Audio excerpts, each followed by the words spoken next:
Today on Public Eye News, the MSP district covering the UP gets a new commander.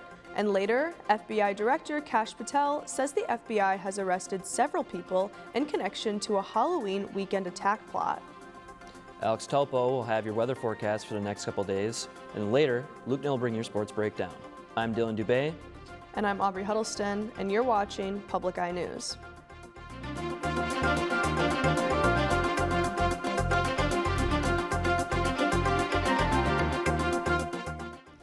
The Michigan State Police announced that previous Captain Christopher Gerard will now be promoted to Commander of the 8th District, which serves the entirety of the Upper Peninsula. Captain Gerard kickstarted his career in law enforcement back in 2003, and as of 2024, he was post commander of the Gladstone Post. While operating in the district, he has served as a sergeant, trooper, and commander in 9 counties. However, the captain's UP roots stretch much deeper.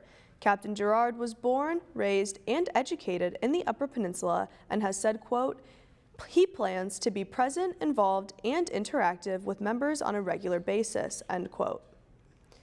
And as the clocks roll back this weekend, the Michigan Department of Transportation and the Office of Highway Safety Planning are reminding drivers to be on the lookout for those traveling on the road via foot, bicycle, skateboard, wheelchair, or other motorless devices, especially during early morning and evening hours. The University of Michigan's Transportation Research Institute says that pedestrians are at higher risk of injury caused by motor vehicles after a time change occurs, and that's especially during the first hour of darkness. Some easy ways to avoid accidents post-daylight savings time include eliminating distractions, slowing down, remaining vigilant, and focus on reaching your destination safely. At a campus forum on October 27th, Northern Michigan University interim president Gavin Leach addressed a range of key issues, beginning with the forthcoming presidential transition. Leach emphasized the critical role of enrollment-driven revenue, making up about 2/3 of the university's budget. Leach outlined new strategies like targeted recruitment and same-day admissions processing to bolster numbers. Campus infrastructure is also on the move. The Hardin Hall renovation is planned for reopening in January, and new student apartments are rising on the west side of campus, with framing already underway. And finally, year 2 of the university's Our Compass strategic plan is advancing. Among the steps, a $600,000 grant to support degree completion for American Indian, Alaska Native students, planning for an arts and athletics district, and expanded high-impact learning opportunities such as internships and undergraduate research. And a key development at Northern Michigan University tonight, 9 accomplished alumni have been appointed to its Alumni Advisory Board. These newly named members bring a wide range of expertise from law and healthcare to engineering, nonprofit work, and community mentorship. According to Michelle Cooley, Executive Director of Development and Alumni Relations at NMU, this group is expected to infuse fresh energy and creativity into alumni engagement efforts, helping the university strengthen its ties with more than 80,000 alumni worldwide. The board's mission goes beyond networking. As the university's Alumni Association says, these members will provide strategic insight, leadership volunteerism, and ongoing support for students, internships, and career development. And urgent searches continue in the Caribbean in the aftermath of Hurricane Melissa. Dozens are reported dead between Jamaica, Haiti, and the Dominican Republic. CBS's Bradley Blackburn has the latest. It's a long road to recovery in Jamaica, 3 days after Hurricane Melissa slammed the island as one of the strongest Atlantic storms on record.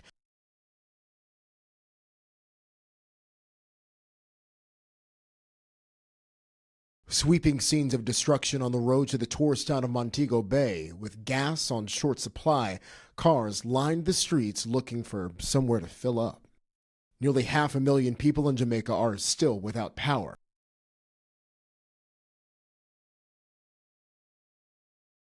As local authorities get to work, Caribbeans in the U.S. are coordinating aid deliveries. At the Global Empowerment Mission in Miami, Shauna Ford is one of dozens of volunteers packing survival supplies.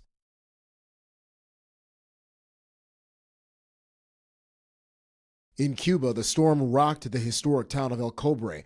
Over 700,000 people were evacuated across the island. Secretary of State Marco Rubio Thursday said the U.S. is prepared to provide immediate humanitarian assistance, this despite 6 decades of economic sanctions.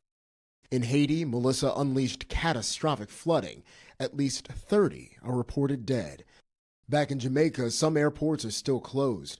These sisters from Tennessee are paying for an extended stay while they search for a flight home.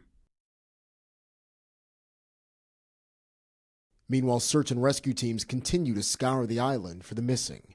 Jared Hill, CBS News. Now don't touch that dial. We'll be back with your weather and statewide news after this short break. Stay tuned. Hey everyone, I'm Ken Burns. To make our film resources even easier to use, we've now created Ken Burns in the Classroom on PBS Learning Media. There you can find hundreds of video clips from our films, as well as lesson plans, activities, discussion questions, handouts, and interactives to help you integrate the films into your classroom instruction. I hope you find these resources helpful. Thanks for doing what you do. Welcome back to Public Eye News. I'm your weatherman, Luke Niddle, and I'll be taking you through our fantastically frightening Friday Halloween show. Taking a look at the creepy campus cam behind me. As you can see, a lot of clouds in the sky, and it's going to make for a scary Halloween tonight. Taking a look at the rest of the UP, starting off in haunting Houghton, 45 and cloudy, and it's really cloudy all around. In Ironwood, 45. In Iron Mountain, 47. Down south in Menominee, it's going to be 50 degrees. Taking a look towards the eastern side of our board, in EPGP Escanaba, it is 47 with some showers. In Manistee, 49. In the Spooky Sioux, 45. And back in our Marquette, 45 and cloudy. Taking a closer look into those current conditions, we're going to have winds out of the north-northeast at 10 miles an hour, and our barometric pressure is 29.82 inches and rising.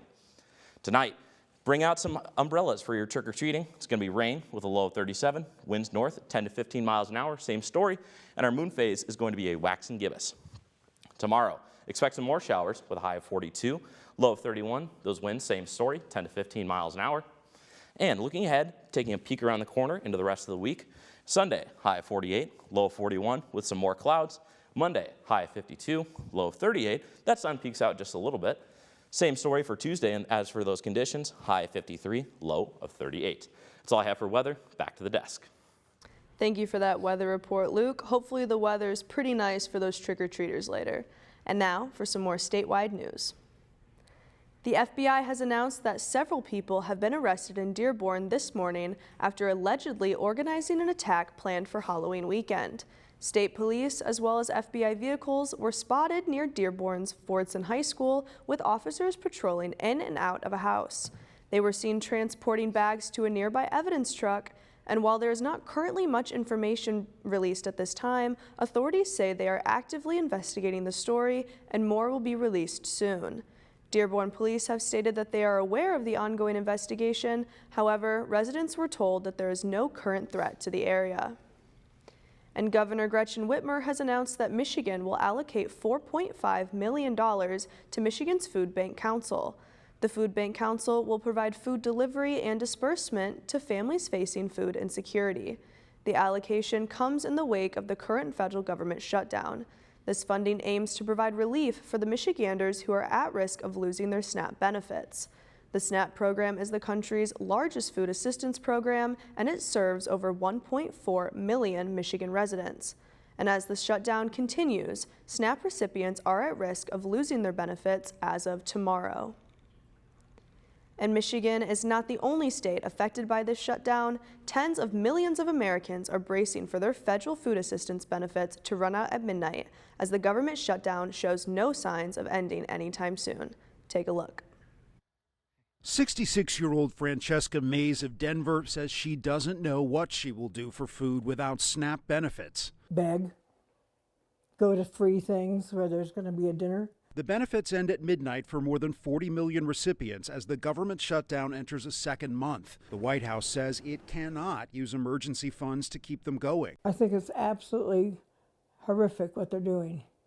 People with disabilities, older Coloradoans, those are the people they're hitting. It's not just SNAP. Approximately 140 Head Start programs will lose federal funding beginning November 1st. This one in Wisconsin celebrated Halloween early before closing its doors. Some of the kids already knew. We told them, we're not going to see for a little bit. President Trump, who left for Florida Friday morning, posted on social media Thursday urging Republicans to, quote, play their Trump card, go nuclear, and get rid of the filibuster to bypass Democrats and end the shutdown. Democrats continue with their political games in Washington while people are sitting around the dinner table without the resources that they need.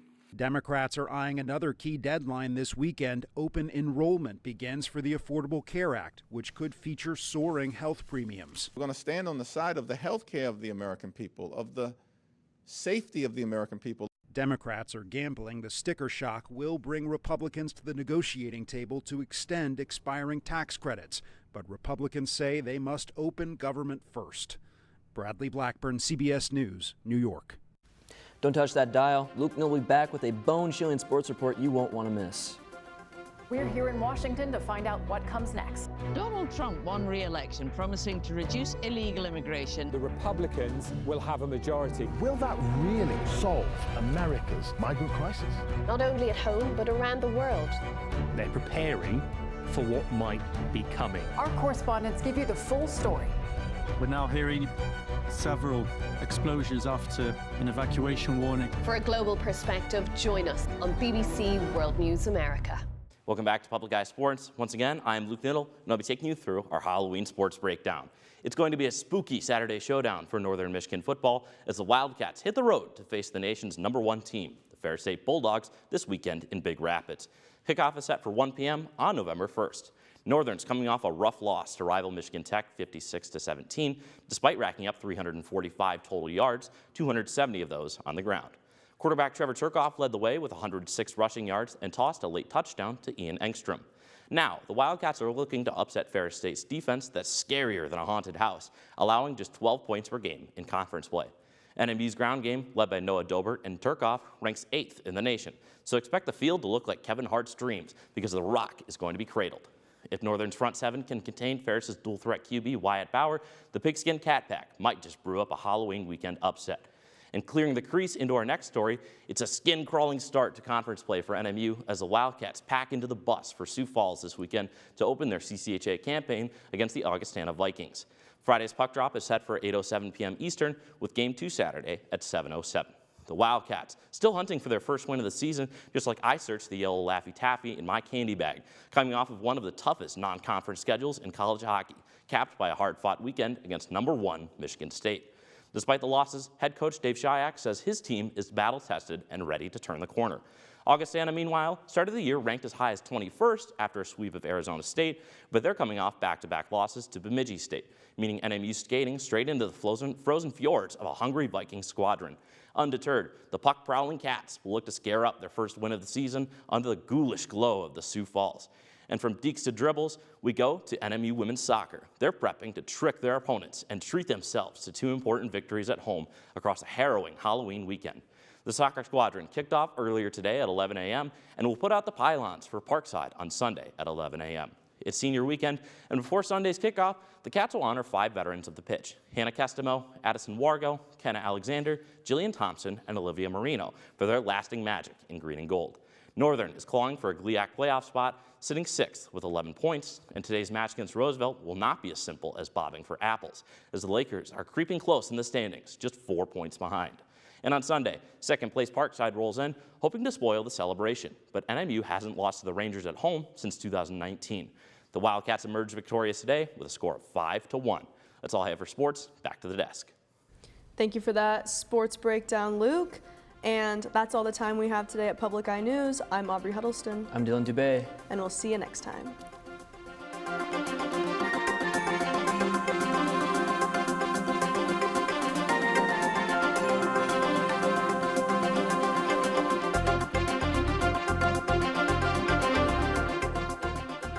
The preceding program was produced by WNMU-TV, Northern Michigan University Public Television, in studios located in Elizabeth and Edgar Hardin Hall.